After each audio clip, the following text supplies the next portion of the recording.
Hi guys, it's Ivonbeton here. I wanted to go over some of the gear choices I made with my Winter Orb Mind Over Matter Elementalist.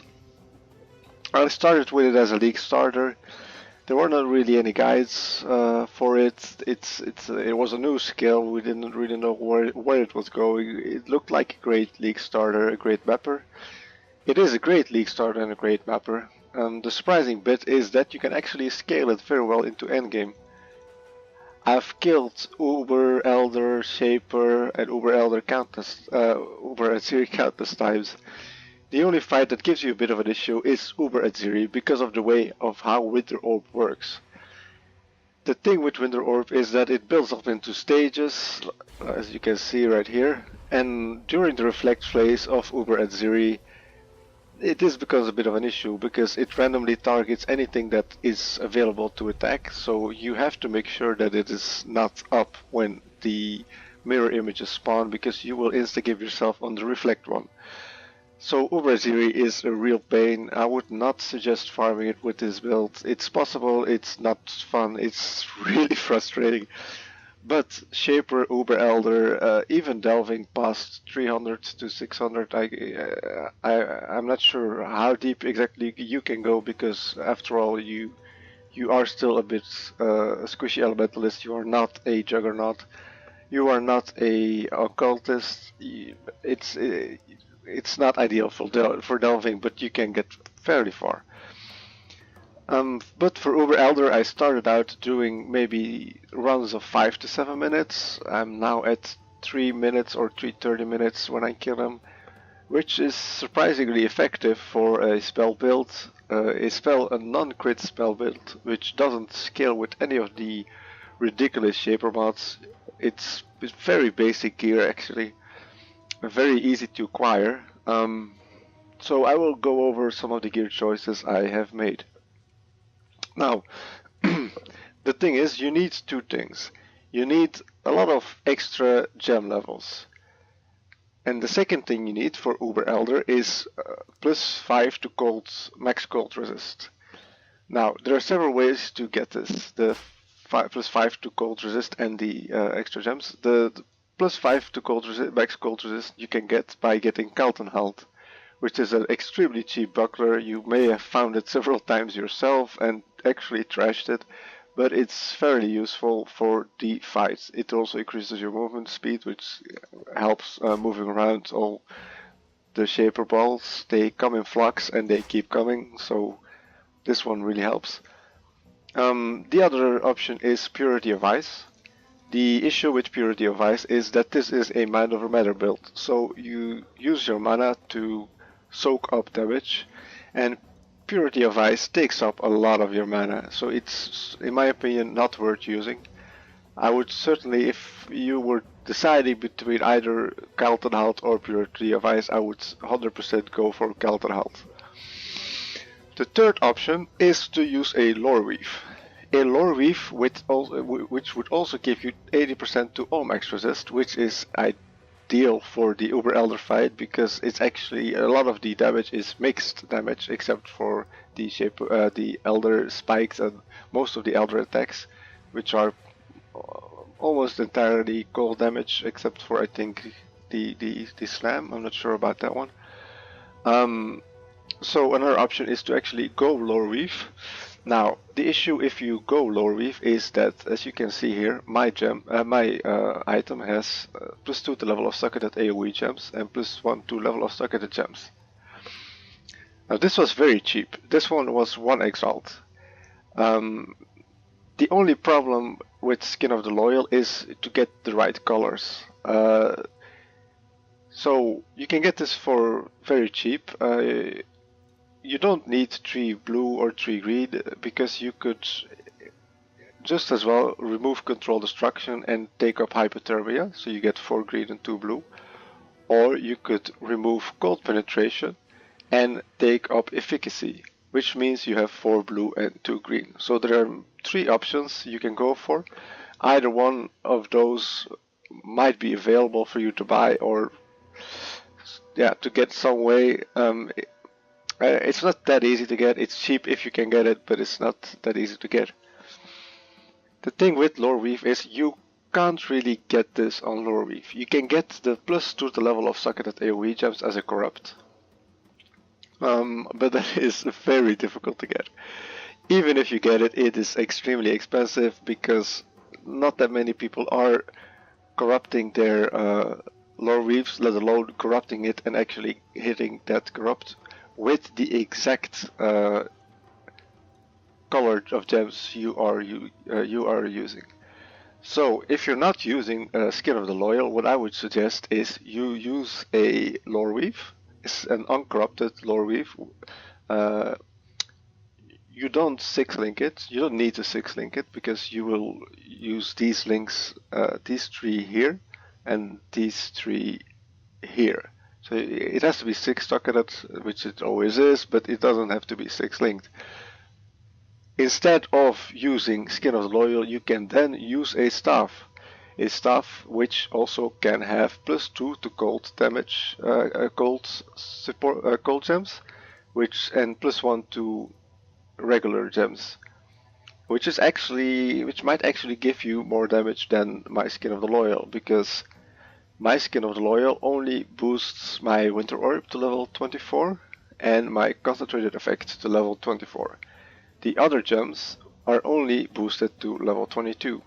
Now, if you would use a staff which has +2 to cold damage, cold spells, and +1 to regular gems, you would actually boost all the cold damage gems, which is cold penetration, added cold damage. Well, not this one, but you could use hypothermia, which would also get boosted, and your Winter Orb. So that actually might give you more damage purely based upon those 2 rolls. Now the difference between what I have here and what you would get out of a staff is, of course, I get a bit of, if I'm using this one, I get a little block, a chance to block, which is useful, certainly during the Uber Elder fight. It's not that useful, but it is always a bit useful. What you also get is, it's easier to get damage rolls on a wand like this. If you're going for the staff plus Loreweave combination, then you would have to certainly get the plus level 2 socketed gems, plus level 2 cold gems and plus level 2 regular gems. You would have to get those on the staff, plus on top of that a lot of damage rolls. It's not that difficult to get, but it's not really all that easy either. So as opposed to that, what I have on this one is very easy to get. Like, I paid maybe 1.5 exalt for this one. I probably overpaid, but I really wanted to have it. Yeah, but I got a very similar one like this for 30 chaos earlier. This one was slightly better, which is why I got it. The only thing you're gonna have a hard time getting is the gain 5% of non-chaos damage, non-chaos damage, extra chaos damage, because as you can see, it is from Takitis, which is from the temple. This is not a very common thing to get, so you might have trouble finding it. But you don't really need that. You can just have a wand like this, which has, instead of the gain 5% of non-chaos damage, which has an extra cold damage to spells roll. Those are very easy to get. You don't also need the increased attack speed. I like it. I have it on my wand, and here I kind of like it because it's easier to ramp up your damage of Winter Orb. Like, this goes a bit faster. It's not that noticeable, but you don't really need it all that much. I don't use faster casting as a gem for that exact reason, because you don't need it. I have a few cast speeds. I have a bit of cast speed here, and where is the other one? I think here. But that's about it. Really, you don't. That's all you need. It's more than you need, so you don't really need those rolls. It helps a bit. It's just a quality of life. That's about it. So the shield. Well, the shield. The only thing that really matters is the increased spell damage and the life. of course, elemental resist is also always handy, but you don't really. I mean, if you get good gear, you don't really need that, but it's always nice to have. But just look for increased spell damage and increased life as much as you can get. You won't be using this on Uber Elder though, so if you're not too worried about other encounters, just yeah, take whatever. About the amulet, this is very easy, very cheap, very easy to get, very cheap. Nobody wants this. I don't know why. It's perfect for this build. You need dexterity, you need spell damage, you need increased cold damage, maximum life, maximum mana. Those things are exactly what you need. If you can get something like this for 30 chaos or 10 chaos, you have made a great deal. Now this is a trick I picked up from Gazi, so shout out to him. The thing about this setup is with your Flame Golem or Lightning Golem, you are supposed to get Elemental Equilibrium when the Flame Golem actually attacks. This will significantly boost your damage. You can also use a Lightning Golem. The only downside to me is that this guy, he dies very fast. I mean, I don't have him on level 21, I don't have quality 20, so he could have more life, but even with all of that, I think in the Uber Elder fight he will be dead most of the time.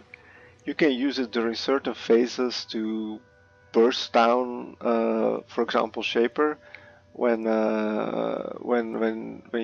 he's doing his beam, or Uber Elder when Shaper is doing his beam and Uber Elder is doing a static attack. You can then use him to burst them down, but it's not ideal. I think actually you could make a choice here. You could also go for an open ring with cold damage on it, or something like that. So, something with cold damage to spells, or cold damage, or elemental damage. Well, basically anything that boosts your damage would probably be equally good or even better for Uber Elder.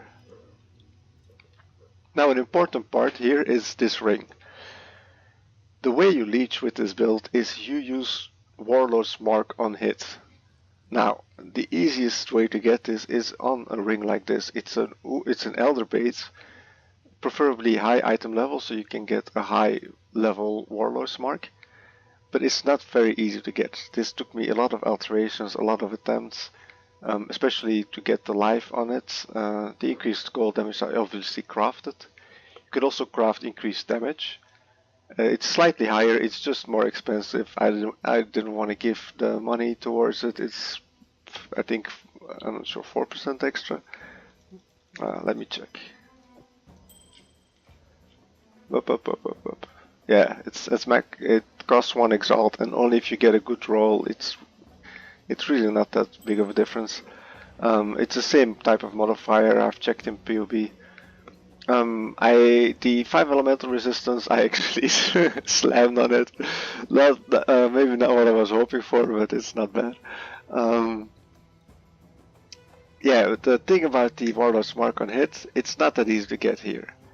But the good news is, it's really easy to get in other ways. Like, right now I have a setup where I have cast when damage taken, support, immortal call, increased duration, and vortex. What I used to do is slot out either the increased duration or the vortex and put in a Warlord's Mark.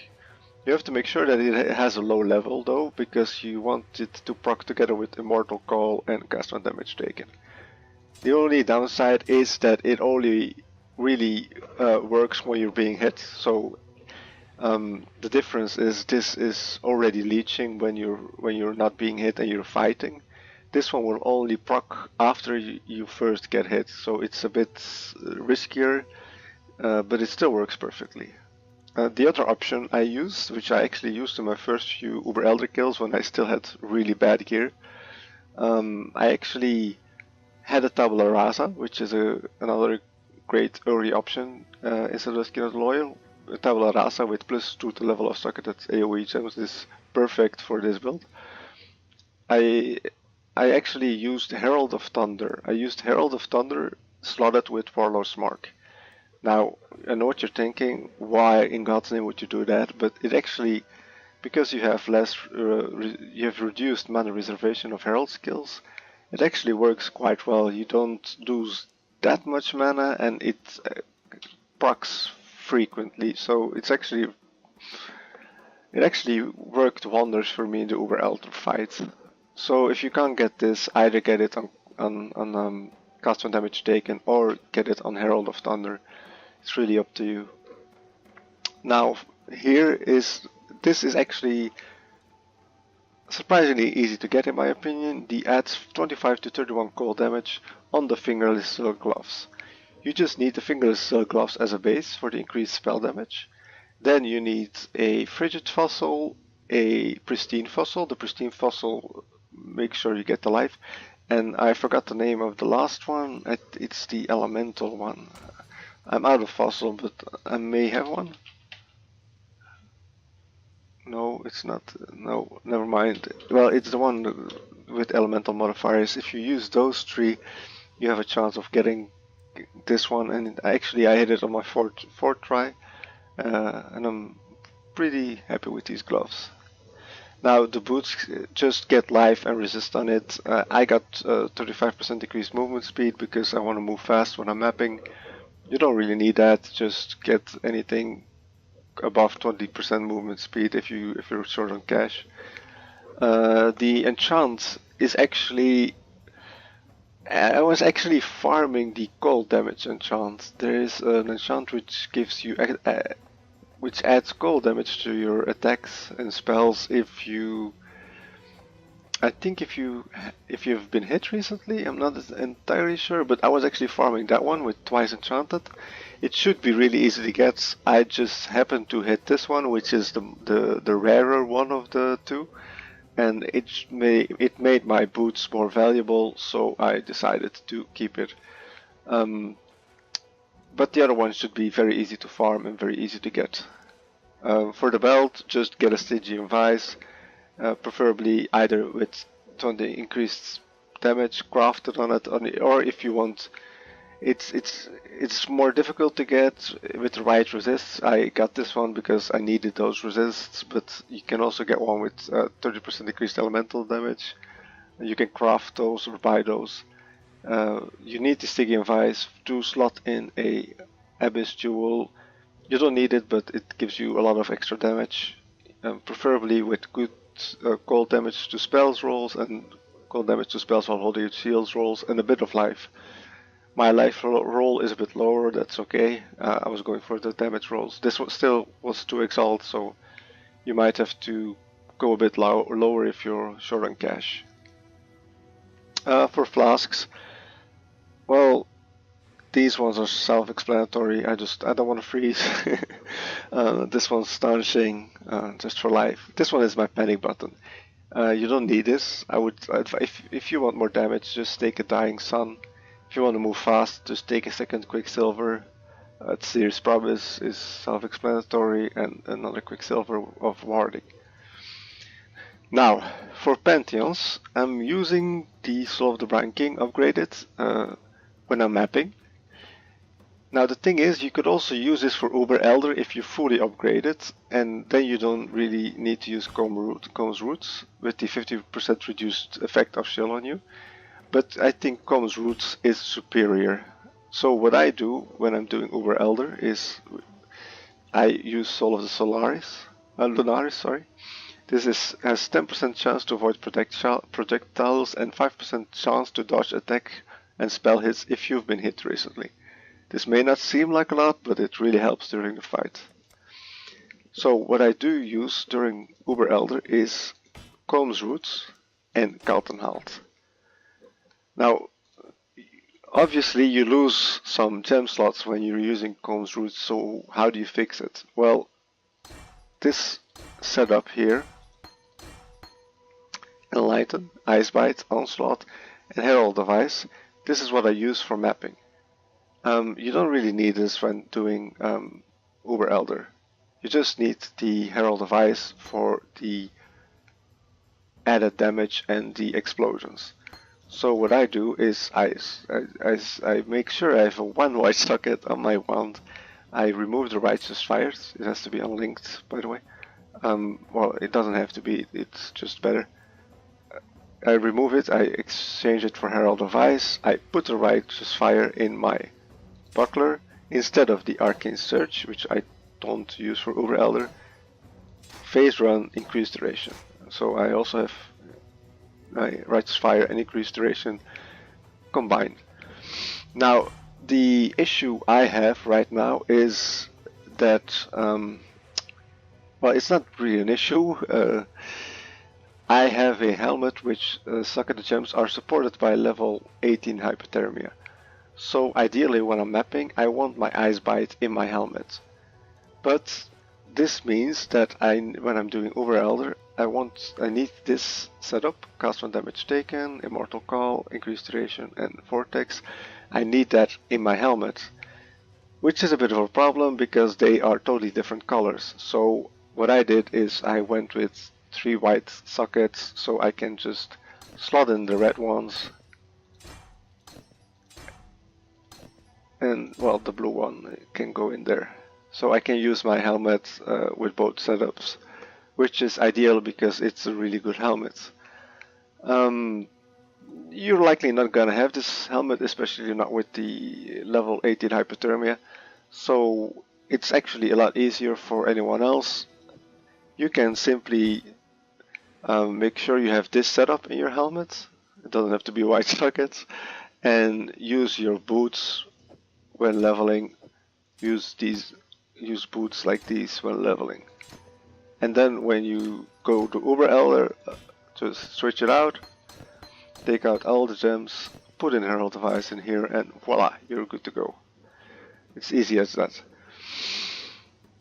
So, okay, that's about it. The only thing I wanted to just make sure you are aware of is Path of Building isn't all that great with Winter Orb at the moment. The way it displays damage, it's not really perfect. So the gems I'm using, I sort of went with trial and error. Obviously, Winter Orb you need. Added cold damage support is a no-brainer. This one really does a lot for you. This one you really need. The other ones are a bit more debatable. Control destruction, you can use efficacy, it gives you a bit more duration, more quality of life. You could use hypothermia, it's probably also a good one. Concentrated effect, I think, is also a no-brainer here, because the area of effect of Winter Orb is still extremely sufficient, or I wanted to say large, but it's not that big, it's just sufficient. Some people are saying use lesser multiple projectiles for more damage. I don't think it works because it's just that Path of Building is wonky with Winter Orb. This one gives you more. I'm pretty sure this one gives you more damage. They are supposed to shotgun. I think they do shotgun. I think just that visually it's a bit bugged. Especially if you're standing close, you're not gonna hit your enemy. So just like keep a distance, something like this, and you should be hitting them. I think this is a no-brainer. Cold penetration, you could go for hypothermia, but I think cold penetration, especially against Uber Elder, even if you have a helmet like this, even if you have this one, I think cold penetration is a no-brainer. Yeah, that's about it. The last thing I wanted to quickly mention is the keystones of this build are basically Might over Matter. Make sure you pick these up. Elemental Overload. You're going non-crit because it's cheaper to scale, and actually for Winter Orb I think it's better to scale for this setup. I think the only Winter Orb build I've seen that actually benefits from crit is the Assassin with the double void batteries. Phase Acrobatics, make sure you get that one. Those are the most important ones. Make sure you pick up some mana. You could. I've picked up this one. You could pick up the increased mana regeneration instead of. I'm level 95. If you get it, if you get to this level, you could just get rid of Fangs of the Viper. It's not really. The only reason I picked it up is for the dexterity and the increased movement speed. If you don't need increased movement speed, if you don't need the dexterity, just get this one. But you don't really need the regenerated part because you'll be getting mana through leech. But it's a lot of extra mana. It's some extra EHP, so it will help you survive. Okay, that's about it, guys. So from a great league starter to an endgame slayer. I hope you enjoy the guide and good luck with the build.